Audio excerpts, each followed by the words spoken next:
Hey everyone, Micah here, and I have done it again, imported something wild from China. This time it's a container full of electric mini excavators. Now I'm sure you've got a ton of questions. How did I get it here? Why did I get it here? How far? How fast? How much? I'm going to touch on everything in this video, so make sure you stick around through the whole thing. But first, let's crack this big boy open.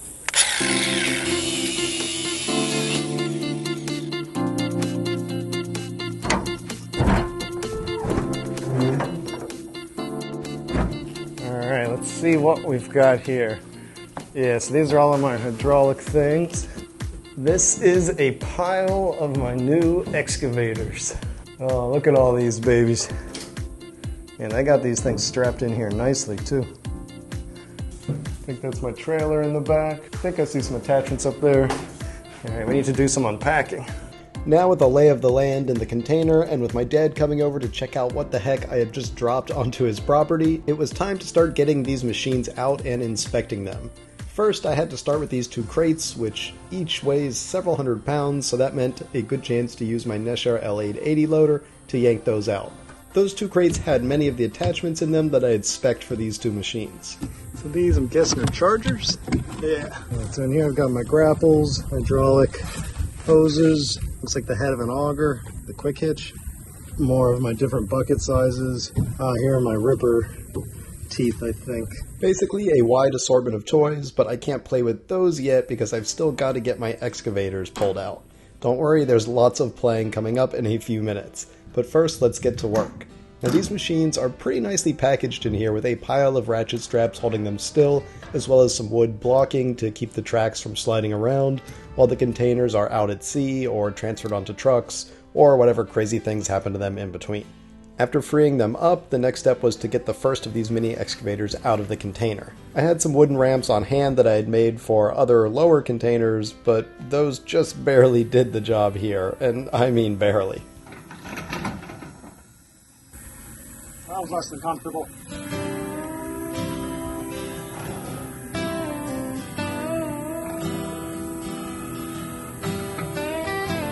A quick little walk and then a test of the various functions showed that things were looking good right out of the box on the first machine, including its sideways folding of the boom, but there's more to do before I can play around too much yet, so it's back into the container. I got lucky with the next machine that it was facing forward, and I could actually use the boom as a bit of a safety on the steep drop out of the container.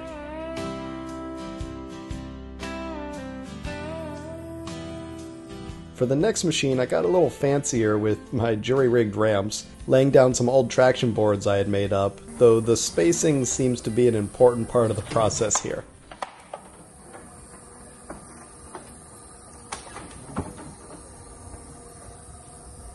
It worked.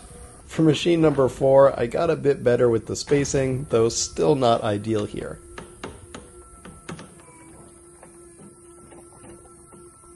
By machine number 5, I had discovered that when the excavator is backwards, I could actually fold the boom sideways against the machine and spin it around within the width of the container, allowing me to go out nose first, which is a much more comfortable way to do it.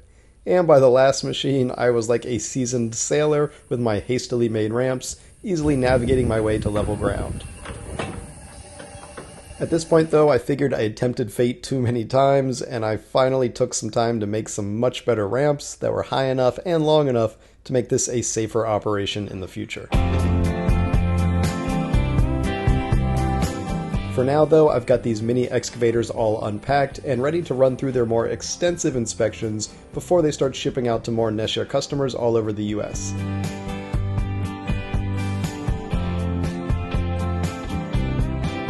Now, if you're wondering what Nesher is, it's my electric heavy equipment company that I started with my father. If you want to learn more about it, you can find it online at EbikeSchool.com, but I'm going to tell you all about it later in the video. The last few things I have to unpack here are my rock breaking hammer, which is surprisingly heavy and needs its own mini pallet, and my mini excavator trailer, which is much more involved the way they've got it packaged in here. Removing all of that plastic reveals that it is very much a some assembly required situation. In fact, it was entirely disassembled, I was able to get as many pieces out as possible by hand, including the wheels and axle and ramp and suspension and basically everything, but the main trailer frame needed some heavy equipment, so I pulled that out with my Nesher L1400 loader. As it turns out, the loader came in super handy as a lift also, so I could get the axle and leaf springs installed into the trailer. After a bit of work getting it all bolted together, the trailer was ready to rock and roll, and what better way to tow it away than with, you guessed it.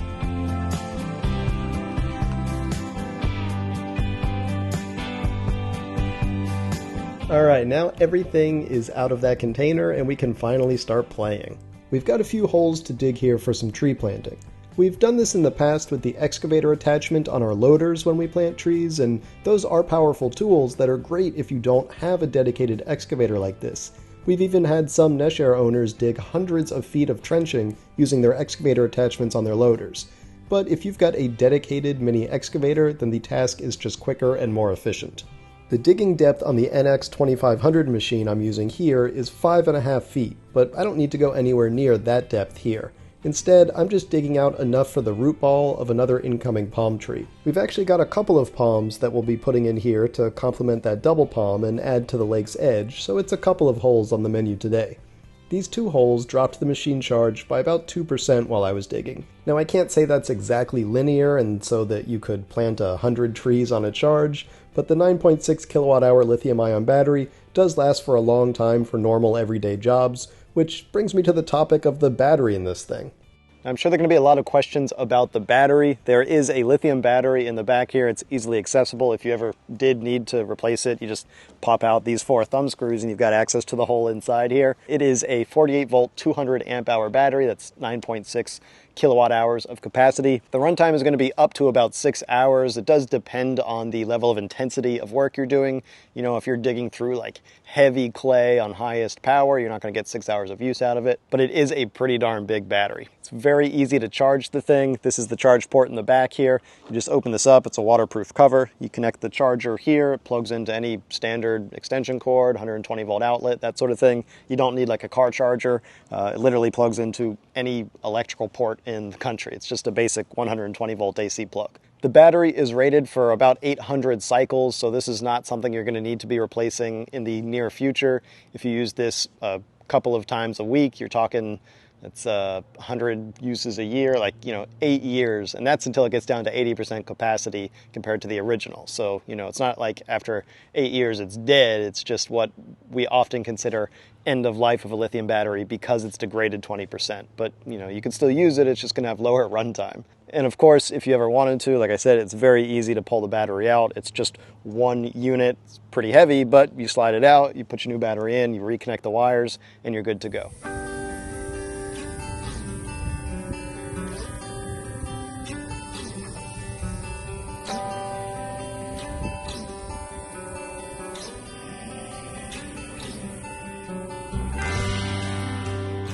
There are a lot of great uses for these things, even beyond just straight up digging, like for planting trees or even for digging trenches. On this part of the property, we're actually going to be moving another container, and I just wanted to level out some of the high parts here where the corner of the container will go, so the NX 2500 mini excavator here is useful for that type of surface leveling. Unfortunately, I couldn't just move the container out another 10 feet or so to miss the mound of that tree, because after the container lands here, I was going to be working on building a shed roof between the two containers to have some nice covered storage between them, and so the ground just kind of had to bend to match what we wanted.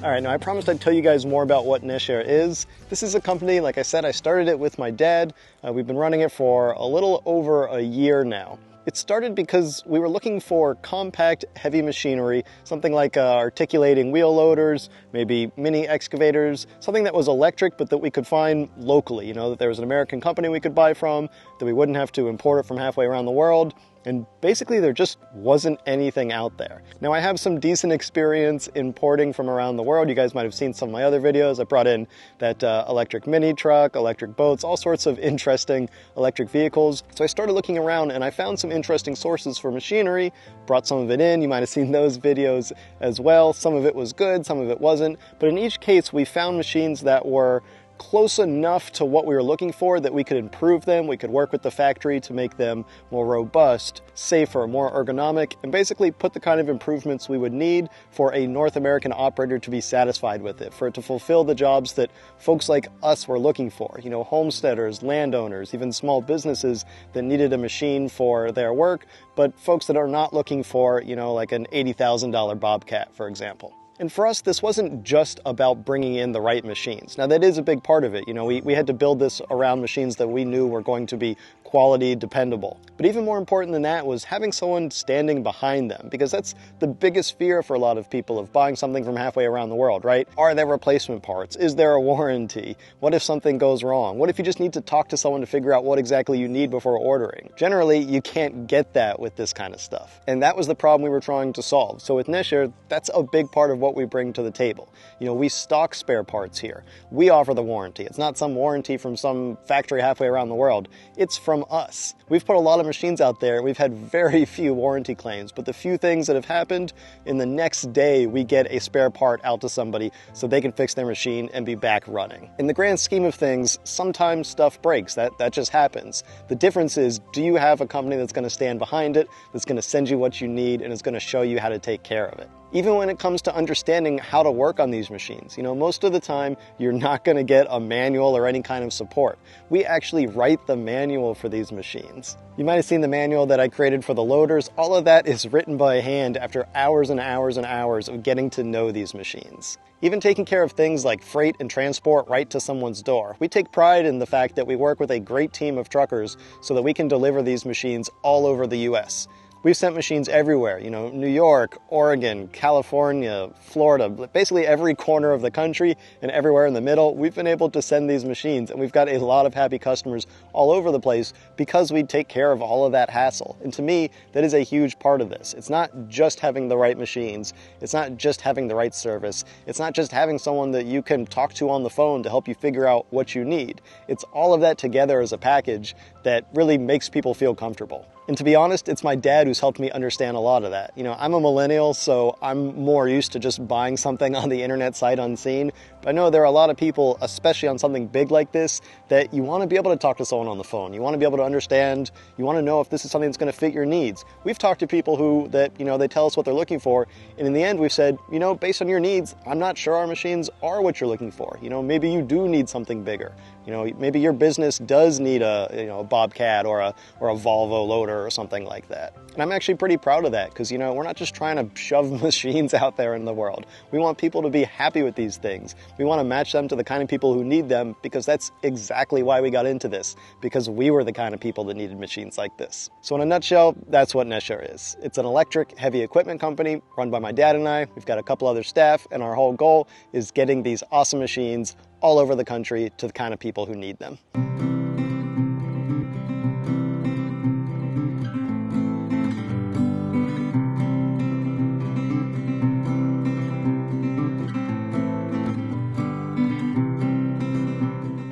All right, now let's check out how these controls work, because it's actually really simple. To start it up, you've got a battery cutoff switch over here. So you turn that on, then you can turn the key on. The key actually engages the electronics and the hydraulic pump and everything else that's running inside of here. And then once the key is on, you can turn the dial that adjusts the speed of the hydraulic pump. So you can see here I've got it pretty low. It's running about 1,000 RPM. You can turn it all the way up. I think the max is around 2,600. Yeah, there we go, 2670 or so is the max RPM. Generally, I'll run it closer to like 1,500 RPM or so. The faster you run it, the faster the machine walks. So if you're going really far, it's nice to just put it up at max. Also, you have more power when it's running higher, but you don't always need all of the power. So right now I'm running about 1,300 RPM, nice and easy in the middle. Let's go over the controls here. So first of all, you've got your walking controls. These are the two levers here in the middle. If you pull those backwards, you move backwards.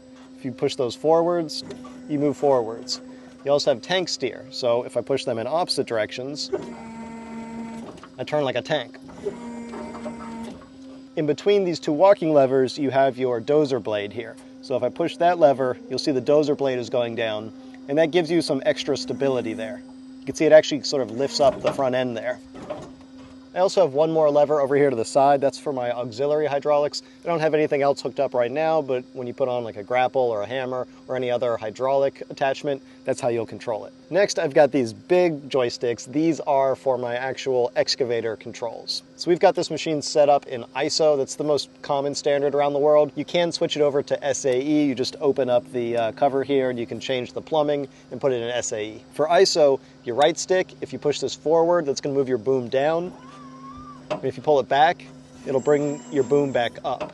If you push the right stick to the outside of the machine, to the right, that's going to dump. And if you push it to the left, that's going to curl your bucket. One of the reasons ISO is so nice is that if you run loaders like we do, this right joystick does the exact same movements as the joystick on a loader, so it's really convenient. This left joystick here is going to control your cab swinging. So if I go to the left, I swing my entire cab. If I go to the right, I bring it back. If I push the joystick forward, that's going to move my stick or my dipper, the farthest part of the arm out there. So forward moves the stick out, back moves the stick back towards you. Now there's one other neat function here on the NX2500. I've got a little clicky button here on the left joystick. If I push that in, then this stick side to side no longer controls the cab swinging. It actually swings the entire boom. So now I can bring the boom in. It'll go 90 degrees on the right side here. On the left side, it'll go 30 degrees off of center.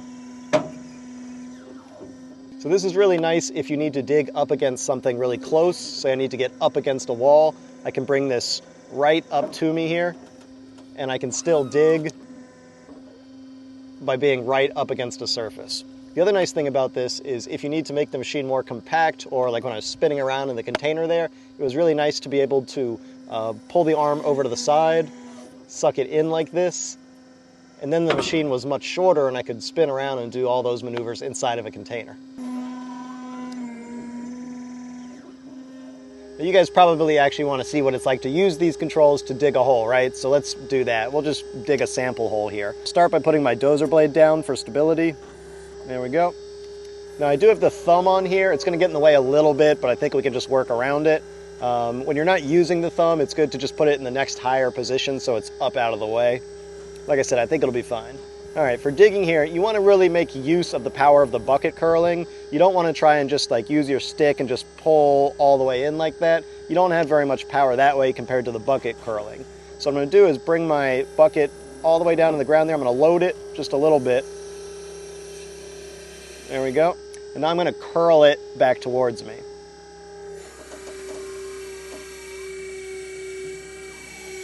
There we go.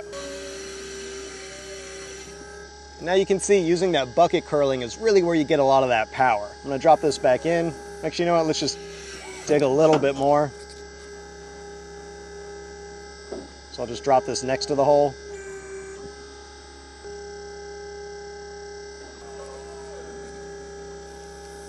Now if I want to go deeper, I'm just going to extend my bucket out a little more. I'm going to drive down into that hole. I'm going to load that bucket. There we go. Now I'm going to curl it. There we go.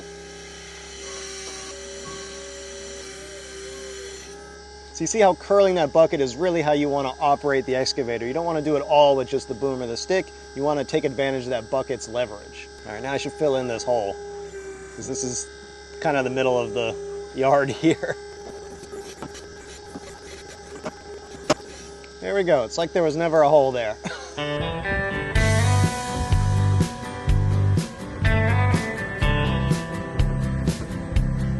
Some people might be wondering, why electric? You know, generally these machines are not electric. They're usually diesel. Sometimes you can get these really small mini excavators with a gasoline engine, but we didn't want to mess with all that. There are a bunch of really great Facebook groups out there for imported mini excavators. I'm in several of them, and they're really great resources. But if you join any of those and you look, you'll see that probably half of the questions people are asking are related to like maintenance and repairs. You know, none of those machines come with manuals or service or warranties or anything like that. So people are like, you know, hey, is your engine knocking? Why isn't mine starting? Does your cab smell like diesel exhaust? And, you know, all of these issues that keep popping up. And with electric, we just don't have to worry about that. Yes, there's still a hydraulic system, there's still the maintenance associated with that. You know, there's not no maintenance, but there is significantly less maintenance without a gasoline or diesel engine. You know, you don't have the extra hundreds of moving parts associated with that. You have literally one moving part in an electric motor, which is the shaft of the motor, or I guess two moving parts if you include the bearings around the shaft. So it is just a, single simple system, much easier to deal with, much less to go wrong. So you spend a lot more uptime, a lot more time using your machine, and a lot less time worrying about fixing all of the broken stuff. Of course, there are many other advantages as well. It is significantly cheaper to operate over the long term. Charging this thing up, let's see, it's 9 kilowatt hours, so that's about maybe $1.50 worth of electricity depending on your local electrical rates. Many excavators can burn several dollars of fuel an hour, where with this thing you're probably going to burn a dollar or so of electricity a day using it. And a lot of people aren't even going to use this daily. You know, it's a tool that they take out for a few hours a day, a few hours a week, that sort of thing. So it's kind of crazy just how inexpensive the electricity is to charge these things up. Yes, it's a little more expensive to buy it, but you have all those savings of maintenance and all those savings of fuel. Then, of course, there's the health concerns. You know, breathing in all of that diesel or gasoline exhaust is really bad for you. In fact, it's literally cancer-causing. It's a carcinogen. And when you've got an open cab machine like this, I mean, that exhaust is coming out here, your head is here, you're 2 or 3 feet from an exhaust pipe. I mean, you're literally just sucking all that stuff in. How bad is that for you? I don't want to deal with that. I don't want the people who use my machines to deal with that. That's another huge reason we wanted to go electric, because we just didn't want to have those health concerns. So there are a lot of reasons to go electric. It's not just the maintenance, it's not just the health, it's not just the environmental, it's not just the cost savings. Everything all together, it just makes for a much nicer package. And one other advantage of electric that I forgot to mention but probably should have is just how quiet these machines are without the sound of an engine or exhaust. All you hear is the hydraulic pump, and occasionally a few groans that let you know you aren't keeping up with your greasing schedule on a few pins. Here are some unedited clips with audio straight out of the camera to let you know what these things sound like while they're working.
If you're new to my channel, then thanks for stopping by. I hope you enjoy this kind of stuff, and if you do, I hope you'll subscribe and stick around for more of my videos. On the other hand, if you've been following my videos for a while, then first of all, thank you, and second of all, you probably know what time it is now. That's right, it is time to give away a free e-bike to someone in need that is watching this video right now. This is part of E-Bikes for Good, a program I started to help give free micromobility vehicles to people in need. Though this time it's going to be more of an electric scooters for good, because I'm excited to announce I am partnering with VMAX again. VMAX is a Swiss electric scooter company. They've been operating in Europe for a while, but they recently expanded to the US, and they are helping me give away their VX2 Extreme electric scooter, which is an awesome e-scooter. Last year, VMAX expanded its operations into the US, and I recently had a chance to test out the VMAX VX2 Extreme electric scooter the last time I was in LA, so I can tell you firsthand, this thing is incredible. I'm sure it's going to become a huge help and a fun way to get around for one lucky person right now watching this video that could use a leg up and a way to travel around their town with some transportation independence. If you don't know VMAX, like I said, they're a scooter company from Switzerland that has expanded into the US, and they have quickly become a popular go-to source for electric scooters that are higher quality but still affordably priced.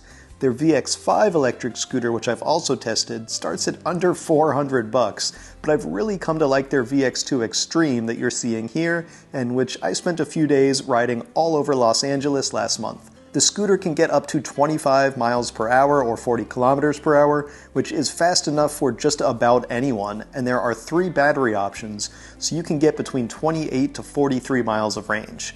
The different battery options also let you decide how much you want to spend, since you can get the smaller battery and start at just $899, or pay either $100 or $200 more to get the bigger battery sizes.